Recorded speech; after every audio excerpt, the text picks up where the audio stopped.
Guys, one of the weirdest things that comes out of this entire Me Too situation is when things start to get flipped on their head, right? We've been seeing this kind of unfold in real time over the course of the past couple of weeks with Asia Argento and her 2013 tryst with the 17-year-old Jimmy Bennett.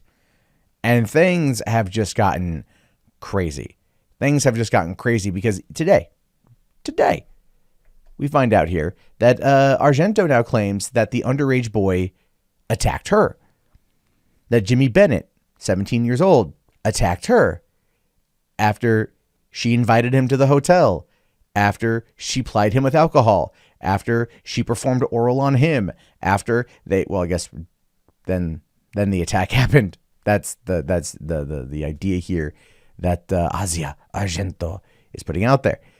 That's scary, to be honest with you. It says here now, Argento now claims that Jimmy Bennett, then 17, was the one who raped her and not, as he claims, the other way around in 2013. Right? Now, again, this whole thing is really kind of going to a whole new level of what the hell. But this is the world we live in. Bennett last month charged that Argento sexually assaulted him when she was 37 and he was 17. Days after the allegations emerged, TMZ obtained text messages allegedly sent by Argento to a friend that says that she had sex with Bennett at the Ritz-Carlton Hotel in Marina Del Rey, California. Now, those text messages are interesting because apparently they came from Rain Dove, who is the partner to Rose McGowan. And then also the photograph of Argento and Jimmy Bennett in bed together also emerged. It's basically a whole bunch of stuff here. Like, there's some really incriminating evidence. And then there was also money at play and all these other things at play. And as a result of that, it's really blown up. Because now it's just confusing. Like, now it really does boil down to who do you believe? Who do you believe? Now, her attorney, Mark J. Heller, writes that Bennett's allegations are not true, and it was Bennett who was the aggressor. He claims that Argento's boyfriend, the late Anthony Bourdain, agreed to pay Bennett $380,000 to simply protect her. So she was assaulted by a 17-year-old, according to her. He then threatened her with blackmail and extortion in order to get money. Anthony Bourdain decided that it would be in the best interest to just pay him off, so then he would go away. And I'm sitting here going, what the hell? Because Anthony Bourdain committed suicide, so we can't ask him. I mean, doesn't that just seem like the most convenient thing on the planet? Like, where'd the money come from, Argento? It came from my boyfriend.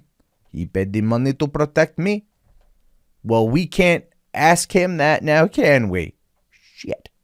That's what it feels like. That's what it feels like. It's just so much convenience.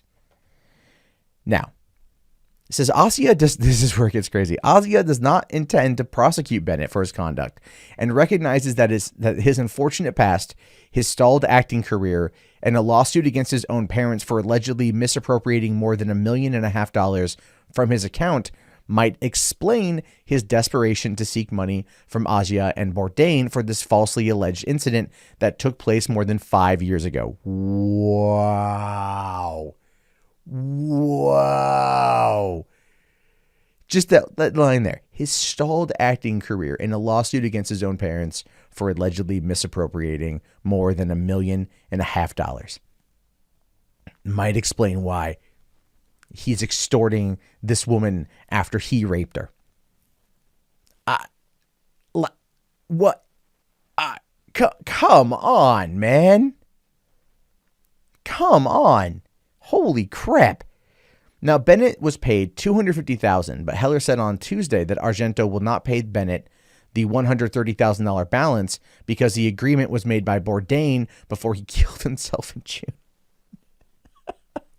I mean, I'm not laughing at the tragedy of Bourdain killing himself. That was very sad, and that was terrible. What I'm chuckling at, what I'm deeply amused at, is how far Argento is going to cover her ass, right? And this is far. This is a far way to cover her ass. It goes on to say here, now that Mr. Bourdain has passed away and is not able to comment on his desire to avoid potential scandal, Asia will not permit any portion of the balance of the $380,000 payment to be paid to Bennett, who has already received $250,000 from Anthony Bourdain. For one, how will she, okay, I got to ask the question. If it's his money, if it's technically his estate, how is she able to control her boyfriend's finances? I mean, I can't be the only one asking that question. How is it if he took care of it, how is she blocking it if it's not her money? If it's not her account, if it's not, I'm just saying, like, that's a gigantoid red flag. Gigantic red flag. Now, in a statement on Tuesday, she finally responded to the assault allegations, calling them absolutely false, and insisting she never had any sexual relationship with Bennett, who played her son in the 2003 film, The Heart is Deceitful Above All Things. Right. She never had sex with him, but she totally had sex with him. That's what it is. I mean, there's Instagram posts of her waiting to meet him. There's text message, or there's tweets from him to her. There's that photo of them together in bed. I mean, there's like the payment. There's all of these things at play. And yet, no. She did nothing wrong. But Harvey Weinstein, he's still really the only monster. Okay. Now, the New York Post here says, but after the 42-year-old Italian actress publicly accused Harvey Weinstein of assault back in October, kicking off a flood of similar allegations from other women and thrusting her to the center of the Me Too movement, she says a cash-strapped Bennett came to her with an exorbitant request for money. Well, yeah, obviously, because he saw that there was, a little bit of something called hypocrisy happening. And he decided to cash in. I can't say that I blame him, really. Bennett knew my boyfriend, Anthony Bourdain, was a man of great perceived wealth and had his own reputation as a beloved public figure. Anthony insisted the matter would be handled privately, and this was also what Bennett wanted.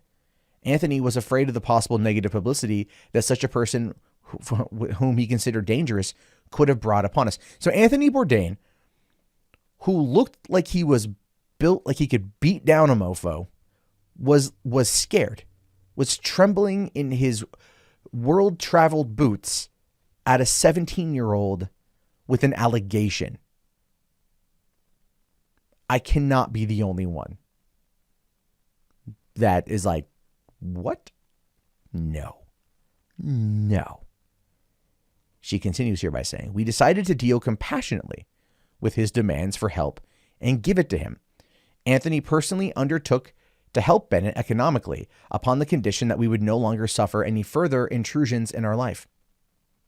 So, he offered to pay the money to silence Bennett, which is what Bennett wanted. Can't say I blame him. And then now she's like, well, I'm not paying him any more money, even though it's not her money, because he handled it privately, which means it would have come out of his own account. Jeez. According to Bennett, in 2013, Argento gave him alcohol and showed him love letters before kissing the teen boy. She pushed him onto the bed and performed oral sex on him before climbing on top of him and having sex with him. He claimed in his notice of intent to sue the actress. Argento has claimed she did not know he was a minor at the time. So, okay, this is a woman who had worked with him 8 years earlier on a movie she directed. A movie she directed, by the way. She would know how old he is. She would know how old Jimmy Bennett is. All right, I don't think 9-year-olds in Hollywood are all about protecting that age. It generally happens when they go north of 30 is when that usually kicks in. So that holy crap. You've got to be, this whole thing to me is just insane. It's just insane. I don't know where this is going to go. I don't know what's going to happen. I feel every twist and turn this story takes gets weirder and crazier from the one before it. But when it comes to the situation, I think involving Me Too and her status in Me Too, she does not want to lose it. It's already been called into question and already been probably destroyed. So, who knows? At this point, I just hope Jimmy Bennett can get the help he seems to want. Get the help that he needs in order to move on with his life. Because sadly, we're making this story more about her and what she's been doing rather than him and the help he needs. Because she was 37, he was 17, she called him her son. She was looking forward to meeting him. She got him drunk. She had her way with him. And he didn't know how to respond to that because he probably felt to her very similar, the type of mother-son relationship, which is how she was able to groom him to the point of where that incident happened at the Ritz-Carlton. And one of the things I loved in regards to her defense was that she had said, oh, when I was 17, I was with a 37-year-old or something like that, 34-year-old man. In Italy, the age of consent is much different than it is in the state of California. So, international laws don't apply just because you weren't born here in the United States. We'll have to wait and see what happens with that, but hopefully this will be resolved without any more crazy twists and turns. But at the same time, it's one hell of a wild ride.